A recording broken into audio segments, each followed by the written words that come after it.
I'll go live, and I'm going to check the YouTube version, make sure that that is firing up as well. And let's see here. I'm going to put this on Facebook. And Larry Reed just told me the Raiders have not reached out to them. So there you go. The Raiders have not? No. I just The last I heard was that they Larry just told me the Raiders have not reached out at San Antonio and El Paso. So there you go. The Raiders have not? No. The last I heard was that Larry just told me the Raiders have not reached out at San Antonio and El Paso. So there you go. Yes. Denny, you're in a real echo. Yeah, I gotta kill that. There we go. That kills it. That's better. That's better. Yeah. At any rate, Scott, how are you? I'm good, Zenny. Thanks. How are you? I'm actually quite well. Well, yeah, under the circumstances, with all the chaos and uncertainty and everything, as you know, I'm shooting par. How's that? I'd love to be well, a 20 under par, but you know. Even par is better than over par. That's for certain. So got an email that announced the cancellation of the indoor football league, which is unfortunate. What led to that decision? Well, obviously, the biggest factor, of course, was the impact of the virus of COVID-19. But the real push and the real reason behind the ultimate decision was certainty, Zenny. We've been at this now for 4 or 5 weeks, and we've been, as an ownership group, talking every week, and it just keeps kind of going out further and further. We had a plan that looked at trying to maybe get something done in the middle of May. We were supposed to start on March 14th, so we would have been 2 months behind at that point. If we could have gotten off in the middle of May, we could have gone to the middle of August and gotten a full season in, but it became quite clear to us that most of all the teams, no matter what state you were in, weren't going to make it till by the May deadline.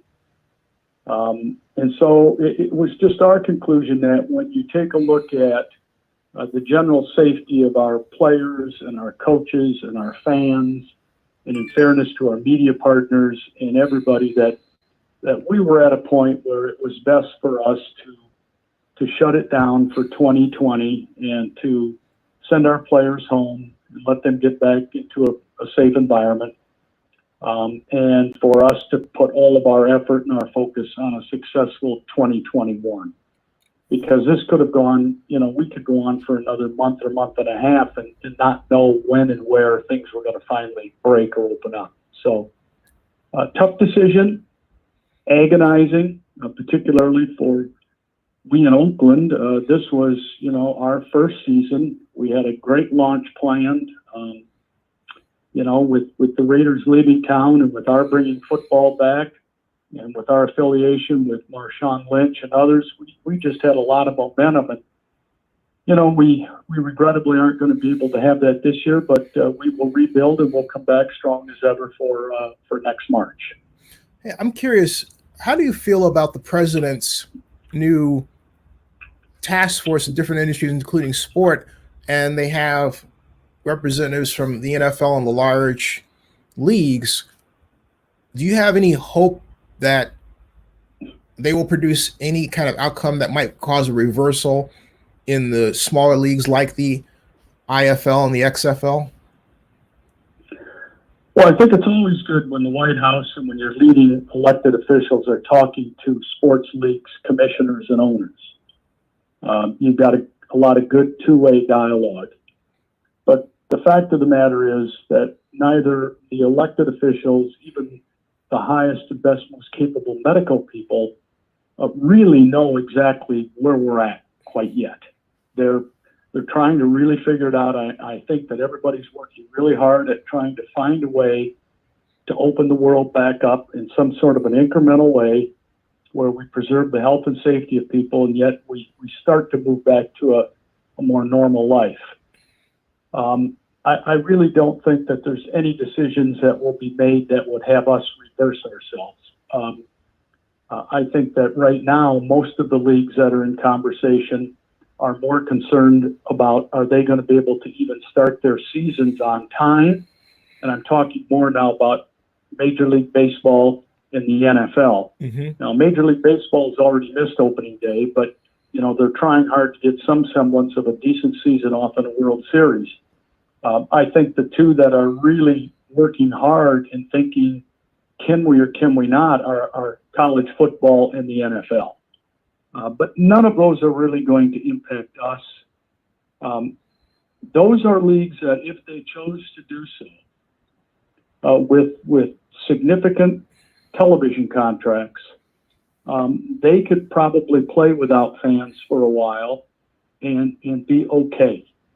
In our business model, where we have local partners, but they aren't big media rights deals, most of all of our revenue comes from two sources. It comes from ticketing revenue and it comes from sponsorship revenue. Mm-hmm. And we have to have fans in our buildings. We have to have people participating for our business model to work. And there just isn't any way that, probably even much before the fall, that we're going to be able to see people get in large gatherings, such as having 3, 4, 5, 6, 10,000 in a building. So I really don't see anything changing. I hope for the best for the NBA to get a playoff in and MLB to get a good season. We really love to see college football and the NFL play, because that would signal to us that we are taking a rather significant step forward on bringing some sense of normalcy back to our lives. So, we hope and wish for nothing but the best for those other leagues. How does this affect you? I mean, you've been on a little roller coaster. So how are you doing? And, are you just deep in planning for the next season? And, right now we're working very closely with all of our season ticket holders mm-hmm. to offer them the option of a refund or roll it over to next year. Mm-hmm. Some have asked for a refund. Many have said, fine, we want to go next, and we've held the prices. And secondly is we've been very busy talking to our major sponsors on rolling them over into next season. And most of the sponsors have been very cooperative. I believe so far we've only had one who's really asked us for a refund back on their sponsorship. It's a small, medium-sized business, and we understand that, they, like everybody else, are in a cash crunch right now, Zeddy. And so anybody who wants whatever they paid us back because they need it or they just simply want it, we're more than willing to accommodate that. But our biggest goal is to try and hold on to the sponsors and the momentum and just roll them over to next year. And with the sponsors, we've done the very same thing. We have said to them, we have no intention of raising prices into the next year. Whatever your deal was with us this year, that's the deal that you will have next year. Is it common for a sport? Is that what the NFL, Major League Baseball, and the NBA are dealing with right now, particularly with new stadiums or even existing stadiums and relationship sponsors that are just having to drop out because of this money crunch that's been forced on all of us to various degrees because of the shelter in place? Yeah, I think at the end of the day, the biggest impact on sponsorship revenue as it relates to the bigger guys, and of course, I don't work for one of those, just in conversations with friends and talking to them, mm-hmm. is the mere fact of what you just said, and that is the sponsors themselves are having economic challenges. And being able to live up and fulfill those sponsorships in whatever way, shape, or form the league may or may not play could be challenging based on their own individual financial situation at the company. And the other issue, of course, is how many games are they going to play? If you had a sponsor that was a $1 million sponsor in baseball and it was a 162 game season, you're going to have a hard time, if not an impossible time, of trying to hold on to, the entire $1 million. And so all of us in sports get creative about what more can we give them, or what more can we possibly add for value, or how do we roll this into maybe a 2-year deal where we can hold on to as much of that as possible and yet give them what they really want in terms of value for their dollar. This really is the quintessential deal-making industry, isn't it? Because I don't know of another place other than entrepreneurship itself that's purely defined by the kind of monetary agreements you can make with somebody else, right? Yeah, the business is very much a relationship business. It's very much it is a deal business, if you will, in the sense that you're trying to bring value to your sponsor, and different sponsors have value measured in different ways. Some like it for hospitality, some like it for national media, some like it for product placement. There's just a number of things, and it differs with the sponsor. And so trying to craft a deal that works for every individual sponsor is kind of, the real trick to the trade. Balancing act. Hey, I want to take advantage of your experience here. If this were normal, and let's say you were running the Coliseum, with respect to the Raiders, where would you be right now in terms of like planning for the season? Well, if you're under the assumption that the Raiders would be staying and playing here, correct? Right. What I'm trying to do is give the viewer a picture of what normal looks like in an NFL or any other major sports situation, so that they can understand how abnormal this is, even, without respect to the stadium for a second, but just where an organization would be with respect to its stadium owners and stadium managers. Well, at this point in the year, we would already be planning for the first preseason. In our situation here at the Coliseum, we would be coordinating the NFL schedule for the Raiders along with the A's, because they play in the same building, and converting the field over. We would be looking at timelines of where we might have potential conflicts for dual events, because the Warriors played in the building also. That wouldn't be a factor this year, but you may have a dual event conflict with a concert. So we would be into the regular day-to-day, how do we have the facility ready to go? Where are we with all the capital upgrades we want to make in the facility itself? Making sure we've got all the travel schedules and everything all set in place to accommodate everybody's day on a game when it's going to play. And we got all the staffing set and ready to go, particularly if it relates perhaps to having to play on a holiday. When you get into a Thanksgiving Day game, and we've played Christmas Day here, the Raiders have played Christmas Eve here. Those present different challenges as it relates to staffing, just because of the very nature of the night or the day they're going to play. So we would be just doing a regular, let's roll it out. What we're doing right now is sitting back with Plan A, what happens if it happens on this date, Plan B on this date, Plan C if it doesn't happen at all.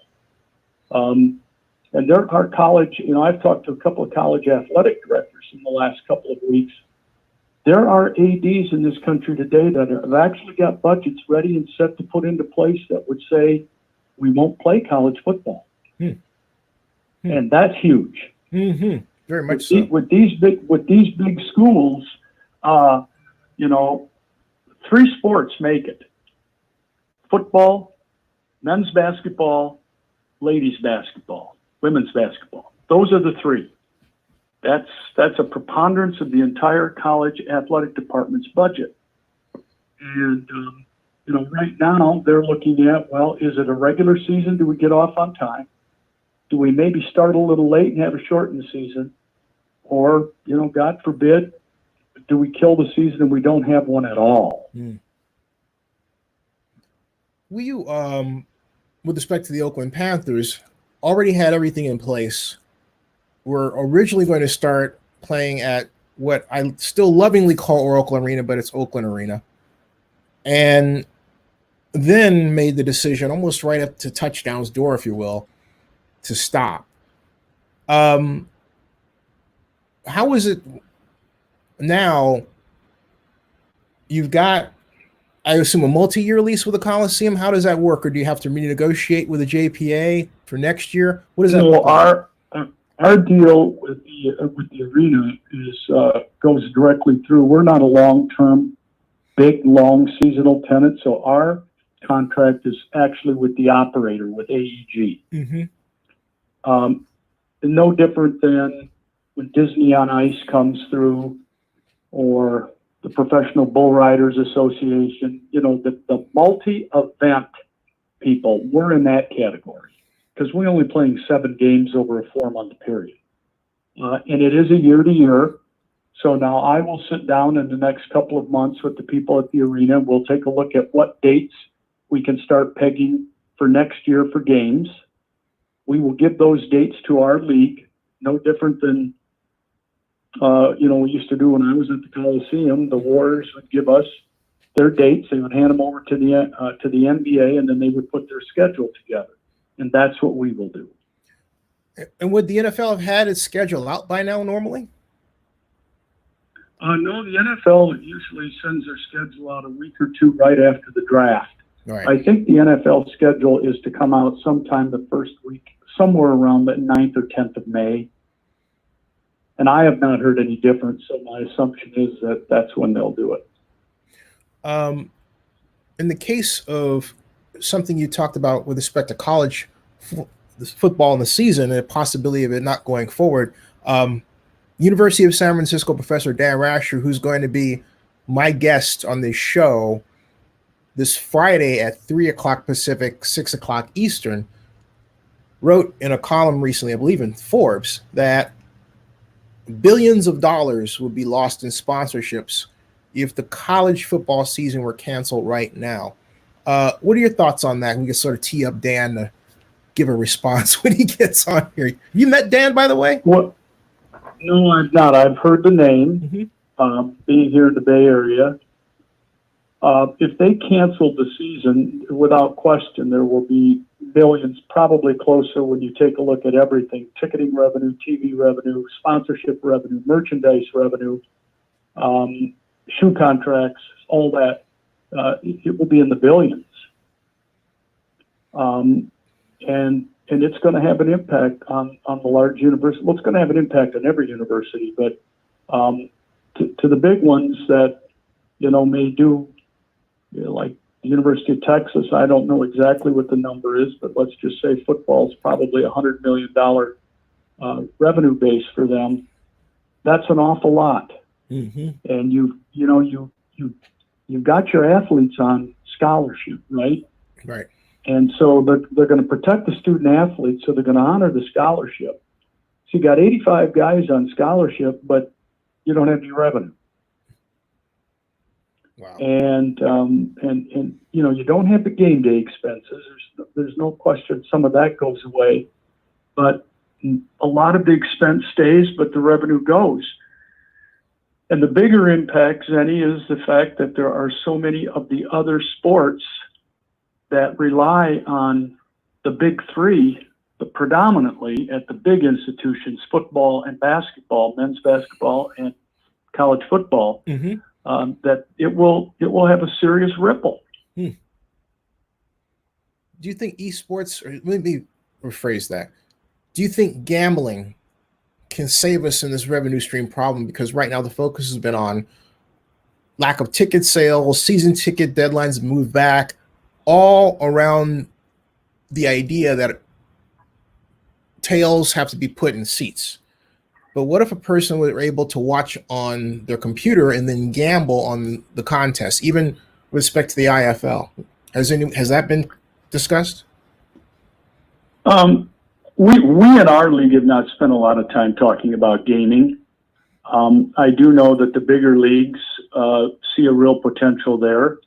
I'm not really close enough to that, Zenny, to give you a really intelligent answer, other than the fact that obviously the leagues are working with partners on the exchange of data, and all of that is built around the whole model of how do we optimize the revenue that can be generated from gaming. Mm-hmm. I think it's a revenue opportunity for them.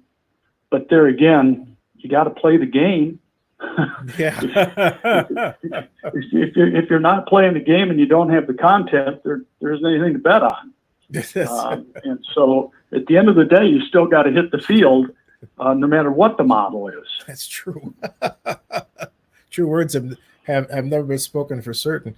We're talking about sponsorships and college football in particular, losing out on billions, but there seems to be implicit in that idea the position where the company has the money that it has always had, but we're looking at scores of layoffs, more layoffs.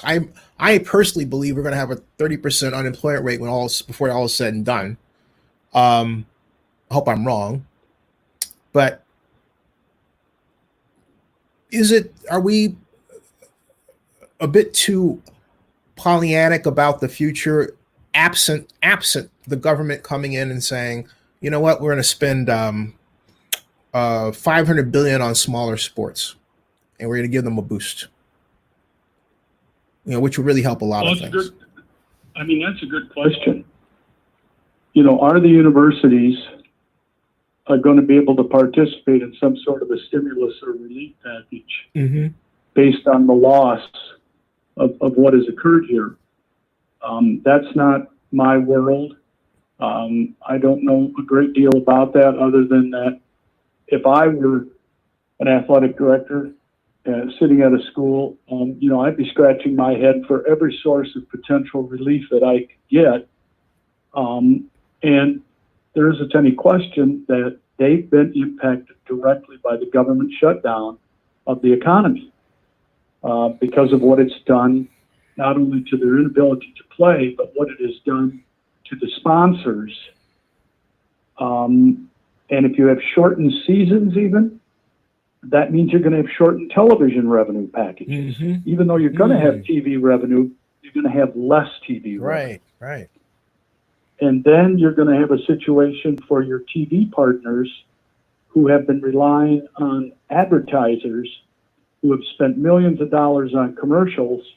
And to your point, these are the very same companies that are also struggling. And having spent a good bit of the first part of my career in media, I can tell you advertising is one of the first places. Advertising and promotion is one of the first areas that companies look at to carve expenses out beyond payroll when times get tight. So the TV partners with less content, less commercial revenue, that means less money to pay to the schools on TV. So it's a really difficult cycle, and it's going to take time. This is one that's going to take a little bit of time. The stock market may come back quicker, but the general economy and the companies coming back is going to be a little bit longer play, and that's certainly what we're planning on. Now, one of the benefits in our league, it's good news, bad news. The good news is we don't have all these huge league contracts where there's millions and millions of dollars at risk. We've got a few, but not like the NFL or anybody else. Now, the bad news is we wish we had more big league contracts that generated more revenue.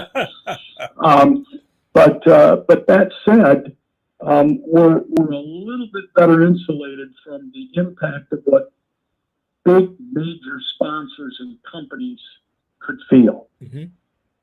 Because, in the next week or two, you're going to see more of the earnings reports come out for the first quarter. And they're pretty damaging. But they haven't even seen the full impact. All they got in it was the last couple of 3 weeks of March. Wait till the Q2 earnings reports come out. Oh, my Lord. That's going to be bloodbath. And, that's what. Yeah, it's going to be a challenge. That's what, and I want to get this in closing out to respect your time, but I just want to get your response and say that what bothers me about this whole episode in our lives is I don't believe we seem to realize that we stand to lose our standard of living if we don't get recovery right. In other words, I've I took a look at it and I put my economic planning hat on because that's what my training was through school. And I said, well, hey, the simple answer to this is you take total number of households times average household income, and boom, there's your first stimulus. That's 5.7 trillion. And then you take the small businesses, a number of them, that's 35 million times their annual revenue, and that's your small business stimulus, and that comes to roughly 1.1 trillion. And then for large businesses and state and local governments, they seem to need assistance on basically a block grant basis. So a $3 billion fund, $3 trillion, dollar fund, that adds up to $9.8 trillion when I actually did the round numbers. The reason I did it that way was because I believe that the previous year, 2019, was an expression of our true standard of living, right? But these stimuli, they just seem to be kind of here and there, piecemeal, and, oh no, we'll take care of you if you pass this certain test or this certain gate, right? And I see this all the time, and I'm thinking, my Lord, do they realize what kind of country they're structuring and how our standard of living is going to look at the end of the day? Am I missing something here, or is it that they have the better idea that I do? I don't know. I don't think I'm not an economist. I run a sports business and used to run media businesses. And I think the one thing you said earlier in your comment is probably right, and that is we have to get the recovery right. Yeah. And that's not easy. Incrementally opening up the economy and the country again is the right first step. But we do have to be a bit cautious that we don't open up too much too fast, where we get ourselves back into a boomerang bounce on the virus again. Because if that were to occur, at least what people tell me that are a lot smarter than I am, the second wave would really be destructive. Mm-hmm. Mm-hmm. And so, I, and I'm sure others, are very much of the opinion, let's get this country opened back up for business again, but let's do this incrementally at a level where we can continue to show some positive growth and some improvement. But it's the old story. Let's eat that hamburger one bite at a time. Right. And so if we just take small and mid-sized bites and keep chomping away at it, I think we can make progress. And we certainly hope that that's the case. That's a good note to close on. We can still buy Oakland Panthers T-shirts and swag, right? You sure can. Go right to our website. We're open for business, Eddie. All right. Hey, thanks, Scott. Don't go anywhere. I'm going to close it out. Hey, folks, we'll be back. And remember, tomorrow, Robert Bob, we're going to have him at 7 o'clock Eastern. And then, of course, Dan Rasher on Friday at 6 o'clock Eastern. So it's going to be we've got a murderer's row of great guests. So come back, folks. Okay. I'll see you. And remember, subscribe to Zenny62 on YouTube. And that should end the broadcast.